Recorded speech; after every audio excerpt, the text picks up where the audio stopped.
নমস্কার, আমি জ্যোতিষী গৌতম কুমার।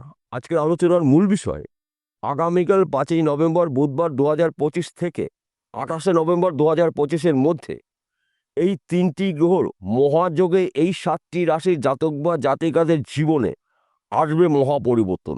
আসুন আমরা জেনে নিই কোন ভাগ্যবান এই 7 রাশির জাতক বা জাতিকা রয়েছে। তবে ভিডিওটি না কেটে না স্কিপ করে সম্পূর্ণ দেখার চেষ্টা করুন। এই ভিডিওর মধ্যে যে ভাগ্যবান 7টি রাশির নাম বলবো, যদি আমার বলা রাশি আপনার রাশির সঙ্গে মিলে যায় তাহলে বিশেষ করে এই ভিডিওটি আপনাদের জন্য স্পেশাল হতে চলেছে। তাহলে বন্ধুরা আসুন দেরি না করে মূল পর্বে যাওয়া যাক। কিন্তু ভিডিওটি শুরু করার আগে আমরা প্রথমে একটু এই তিনটি গ্রহর বিষয় জেনে নিই, তাহলে আমাদের বুঝতে সুবিধা হবে এবং সহজ হবে। বর্তমান সময় গুরু বৃহস্পতি অবস্থান করছে কর্কট রাশিতে, তুঙ্গ গৃহে রয়েছে, প্রবল শক্তি সঞ্চয় করে রয়েছে এবং গুরু বৃহস্পতি হংস মহাপুরুষ রাজ্য তৈরি করছে, অত্যন্ত শুভ রাজ্য এই 7 রাশির জন্য। তুলা রাশিতে অবস্থান করছে দৈত্যগুরু শুক্রাচার্য, শুক্র স্বক্ষেত্রে থাকাকালীন সৃষ্টি করেছে মালব্য মহাপুরুষ রাজ্য। বৃশ্চিক রাশিতে অবস্থান করছে সেনাপতি গ্রহ মঙ্গল, মঙ্গল স্বক্ষেত্রে রয়েছে, মঙ্গলদেব সৃষ্টি করেছে রুচক মহাপুরুষ রাজ্য। অর্থাৎ এই তিনটি গ্রহ শুভ গৃহে অবস্থান করছে এবং তিনটি গ্রহই কিন্তু তিনটি রাজ্য তৈরি করছে। তিনটি গ্রহর কৃপা আশীর্বাদে এই তিনটি রাজ্যের প্রভাবে এই 7টি রাশি প্রভাবশালী হতে চলেছেন। 7টি রাশির মধ্যে প্রথম ভাগ্যবান রাশি মেষ রাশি। আপনি যদি মেষ রাশির জাতক বা জাতিকা হয়ে থাকেন, আগামী কাল থেকে 28শে নভেম্বরের মধ্যে আপনার অনেক দিনের আশা বা স্বপ্ন পূরণ হতে পারে। যে কোনো আশা হতে পারে, যে কোনো স্বপ্ন হতে পারে ব্যক্তি বিশেষে, কিন্তু আপনাকে একটু বুঝে শুনে চলতে হবে। কেন এই কথা বললাম? আপনার রাশিতে আপনার জীবনে শনিদেবের রাশিতে চলছে, যেহেতু শনিদেব দ্বাদশ ঘরে অবস্থান করছে, ব্যয়ের ঘরে, তাই এই বিষয়গুলো কিন্তু আপনাকে একটু নজর রাখতে হবে, খরচাকে আপনার নিয়ন্ত্রণ করতে হবে। তাছাড়া আপনার রাশির সপ্তম ঘরে অবস্থান করছে দৈত্যগুরু শুক্রাচার্য, সুখের কারগ্রহ, ঐশ্বর্যের কারগ্রহ, ধন সম্পত্তির কারগ্রহ, সপ্তম ঘরে সৃষ্টি করেছে মালব্য মহাপুরুষ রাজ্য। মালামাল আপনি হতে চলেছেন। বেকার বা বেরোজগার থাকলে কাজকর্মগুলো পেতে পারেন, ব্যবসা ক্ষেত্রে উন্নতি, চাকরি ক্ষেত্রে প্রমোশন, নতুন চাকরি পেতে পারেন। তাছাড়া সম্মান প্রাপ্তি, অর্থ প্রাপ্তি এই সময় চলাকালে কিন্তু আপনার পরিশ্রমের ফল পেতে চলেছেন। তাছাড়া একটু বিষয় আপনাকে একটু সতর্ক হতে হবে। সাংসারিক জীবনে খুঁটিনাটি বিষয়গুলো নিয়ে অশান্তি হতে পারে, তাই এই বিষয়গুলো আপনি একটু মানিয়ে নেওয়ার চেষ্টা করবেন এবং আপনি যদি যানবাহন চালান গাড়ি সাবধানে চালাবেন, রাস্তার দেখে শুনে পারাপার করবেন, হাড়ে চোট লাগতে পারে, এমনকি অস্ত্রোপচার হতে পারে। তাই এই বিষয়গুলো আপনাকে একটু সাবধানে চলতে হবে।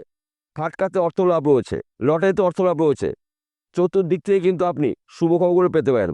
দ্বিতীয় নম্বর ভাগ্যবান রাশি কর্কট রাশি। আপনি কর্কট রাশি জাতক বা জাতিকা হয়ে থাকেন, আপনার রাশিতে গুরু বৃহস্পতি অবস্থান করছে এবং গুরু বৃহস্পতি অত্যন্ত শুভ রাজ্য তৈরি করছে, হংস মহাপুরুষ রাজ্য আপনার জন্য সোনায় সোহাগা হতে চলছে। বেকার বা বেরোজগার থাকলে কাজকর্মগুলো পেতে পারেন, ব্যবসার ক্ষেত্রে উন্নতি, সন্তান সুখ প্রাপ্তি, স্বামী স্ত্রী সুখ প্রাপ্তি, ফটকাতে অর্থ লাভ, লটারিতে অর্থ লাভ রয়েছে, পৈতৃক সম্পত্তি পেতে পারেন, বিদ্যাক্ষেত্র শুভ, একাধিক শুভত্বগুলো আপনি পেতে চলেছেন। কিন্তু কিছু কিছু বিষয় আপনাকে সতর্ক থাকতে হবে। এই সময়টা কারোর সঙ্গে তর্ক বিতর্কের মধ্যে অংশগ্রহণ করবেন না, ভুল বোঝাবুঝি হতে পারে।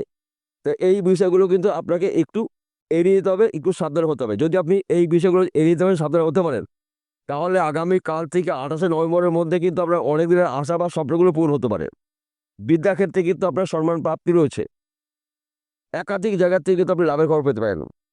তৃতীয় নম্বর ভাগ্যবান রাশি তুলারাশি। আপনি তুলারাশি জাতক বা জাতিকা হয়ে থাকেন, আপনার রাশিতেই অবস্থান করছে আপনার রাশির অধিপতি গ্রহ দৈত্যগুরু শুক্রাচার্য, সুখের কারক গ্রহ সৃষ্টি করেছে আপনার রাশিতে মালব্য মহাপুরুষ রাজ্য।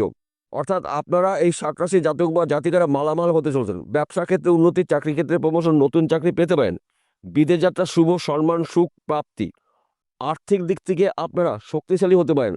ফাটকাতে অর্থ লাভ রয়েছে, লটারিতে কিন্তু রাতারাতি কোটিপতি হতে পারেন। তিনটি রাজযোগের প্রভাবে এবং তিনটি গ্রহর কৃপা আশীর্বাদে আপনাদের জীবনে হঠাৎ ধন বৃষ্টি হতে পারে। চতুর্থ নম্বর ভাগ্যবান রাশি বৃশ্চিক রাশি। আপনি বৃশ্চিক রাশি জাতক বা জাতিক হয়ে থাকেন, আপনার রাশিতেই বর্তমান সময় অবস্থান করছে আপনার রাশির অধিপতি গ্রহ মঙ্গল। মঙ্গলদেব কিন্তু স্বক্ষেত্রে রয়েছে। যখন কোনো গ্রহরা স্বক্ষেত্রে থাকে সেই গ্রহ শুভত্ব কয়েক গুণ বেড়ে যায়। শুক্র রয়েছে স্বক্ষেত্রে, মঙ্গল রয়েছে স্বক্ষেত্রে, গুরু বৃহস্পতি রয়েছে তুঙ্গ গৃহে। তাই এক কথাতে বলা যেতে পারে এই সময় চলাকালীন কিন্তু আপনাদের জীবনে হঠাৎ অর্থপ্রাপ্তি রয়েছে, সম্মান প্রাপ্তি, গৃহে সুখ শান্তি সমৃদ্ধি প্রবেশ করবে।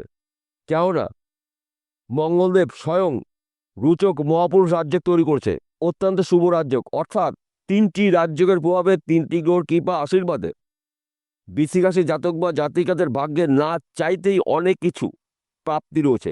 যে কোনো জায়গা থেকে যে কোনো দিক থেকে কিন্তু আপনি শুভ খবরগুলো পেতে পারেন। চোখ কান খুলে চোখ রাখুন, চোখ কান খুলে রাখুন, একটি সুযোগও কিন্তু হাতছাড়া করা যাবে না। 5ম নম্বর ভাগ্যবান রাশি সিংহ রাশি। আপনি সিংহ রাশি জাতক বা জাতিকা হয়ে থাকেন, আগামী কাল থেকে 28শে নভেম্বরের মধ্যে কিন্তু আপনার জীবনে উন্নতি আসবে ঝড়ের গতিতে। ব্যবসা ক্ষেত্রে সফলতা রয়েছে, চাকরি ক্ষেত্রে প্রমোশন, নতুন চাকরি পেতে পারেন, ফটকাতে অর্থ লাভ, লটারিতে অর্থ লাভ। এই সময়টা কিন্তু আপনার খরচা একটু নিয়ন্ত্রণ করতে হবে, কেননা আপনার জীবনে এমন কিছু ঘটনা ঘটবে যা নাকি সম্পূর্ণ বলে শেষ করা যাবে না। আপনার রাশির দ্বাদশ ঘরে অবস্থান করছে গুরু বৃহস্পতি। এই গুরু বৃহস্পতি আপনার রাশির দ্বাদশ ঘরে সৃষ্টি করেছে অতি শক্তিশালী হংস মহাপুর রাজ্য। এক কথাতে বলা যেতে পারে সিংহ রাশির ঘুরে দাঁড়ানোর সময় কিন্তু এসে গেল। শুধুমাত্র মাথা ঠান্ডা করে কাজের উপরে অ্যাক্টিভ থাকুন এবং একটু বুঝে শুনে চলুন, আপনার জীবনে পরিবর্তন আসবেই আসবে। তবে আপনাকে একটু সতর্ক হয়ে চলতে হবে। আপনার রাশিতে বা আপনার জীবনে শনিদেবের ডাইয়া চলছে, আপনি যানবাহন চালান, গাড়ি সাবধানে চালাবেন, রাস্তা দেখে শুনে পারাপার করবেন। সময়টা কিন্তু আপনাদের অত্যন্ত শুভ। আপনি হয়তো উচ্চশিক্ষায় পড়াশোনা করছেন, যারা বিদ্যার্থী রয়েছেন তাদের জন্য কিন্তু সময়টা অনুকূল রয়েছে। বিদ্যাক্ষেত্রে কিন্তু আপনার সম্মান প্রাপ্তি এবং চাকরি ক্ষেত্রে কিন্তু আপনার প্রমোশন রয়েছে, নতুন চাকরি পেতে পারেন। অর্থাৎ একাধিক জায়গার থেকে শুভ খবর শুভ ঘটনা আপনার জীবনে ঘটতে চলছে। 6ষ্ঠ নম্বর ভাগ্যবান রাশি মকর রাশি। আপনি যদি মকর রাশি জাতক বা জাতিকা হয়ে থাকেন, আপনার রাশির 10ম ঘরে মালব্য মহাপুরুষ রাজ্য। 10ম ঘরকে মানা হয় কেরিয়ারের ঘর, কর্মের ঘর। তাই মালব্য মহাপুরুষ রাজ্যের প্রভাবে আপনারা মালামাল হতে চলেছেন। যে কোনো আটকে থাকা কাজগুলো আপনি শুরু করতে পারেন, ব্যবসা হতে পারে, কিংবা আপনি বাড়ি করছেন, হয়তো বাড়িটা আপনি এই মুহূর্তে কমপ্লিট করতে পারছেন না। এই সময়টা কিন্তু আপনার যে কোনো আটকে থাকা কাজ আপনি শুরু করতে পারেন। সেই কাজগুলো কঠিন হলেও সহজে কমপ্লিট করতে হবেন। মালব্য রাজযোগের প্রভাবে আপনারা এই সময়টা কিন্তু নানা জায়গার থেকে আর্থিক উন্নতি করার সুযোগ পাবেন। সম্মান সুখ প্রাপ্তি, সন্তান প্রাপ্তি, অর্থ প্রাপ্তি, কর্মক্ষেত্রে সফলতা রয়েছে, ভাগ্য শুভ, কর্মস্থান অতি শুভ। আর্থিক দিক থেকে কিন্তু আপনারা মালামাল হতে চলেছেন এবং এই 3টি গ্রহর কৃপা আশীর্বাদে 3টি রাজযোগের প্রভাবে আপনারা রাজ করতে চলেছেন। একাধিক জায়গাতেই কিন্তু আপনি লাভের খবর পাবেন, যে খবরটা আপনার জন্য লাভের। ফাটকাতে অর্থ লাভ রয়েছে, লটারিতে অর্থ লাভ রয়েছে, পৈতৃক সম্পত্তি নিয়ে সমতলে মিটে যাবে, গৃহে সুখ শান্তি সমৃদ্ধি প্রবেশ করবে। শুধুমাত্র সময়ের অপেক্ষা। 7ম নম্বর ভাগ্যবান রাশি কুম্ভ রাশি। আপনি যদি কুম্ভ রাশি জাতক বা জাতিকা হয়ে থাকেন, আপনার রাশির 9ম ঘরে মালব্য মহাপুরুষ রাজ্য। আপনারা রাজ করতে চলছেন। ভাগ্য শুভ, কর্ম শুভ, ব্যবসা ক্ষেত্র অতি শুভ, চাকরি ক্ষেত্রে প্রমোশন, বিদেশ যাত্রা শুভ, গৃহে সুখ শান্তি সমৃদ্ধি প্রবেশ করবে, ফাটকাতে অর্থ লাভ, লটারিতে অর্থ লাভ রয়েছে। আপনি অনলাইনে কোনো কাজে যুক্ত রয়েছেন, এই সময়টা কিন্তু আপনাদের গোল্ডেন সময়। অর্থাৎ এই 7টি রাশির জাতক বা জাতিকাদের উন্নতি করার নতুন নতুন রাস্তাগুলো কিন্তু এবার সামনে এসে খুলে যাবে, যা নাকি আপনারা কোনোদিন নিজেরাও ভাবতে পারেননি। সময়টা কিন্তু আপনাদের জন্য অনুকূল রয়েছে। তার পাশাপাশি একটি কথা বলছি, আমাদের জীবনে যখন শুভ সময় আসবে, শুভ সময় সঙ্গে কিন্তু অশুভ সময় থাকবে। বৈদিক জ্যোতিষশাস্ত্র অনুসারে আপনার শুভ সময় সুযোগ বুঝে সৎ কাজগুলো করে নেবেন, অশুভ সময়টাকে আপনাকে একটু এড়িয়ে যেতে হবে, আপনাকে একটু সাবধান হতে হবে। আপনারা একটু বুঝে শুনে চলতে পারেন, তাহলে এই 7 রাশির জাতক বা জাতিকাদের জীবনে উন্নতির জোয়ার আসবে।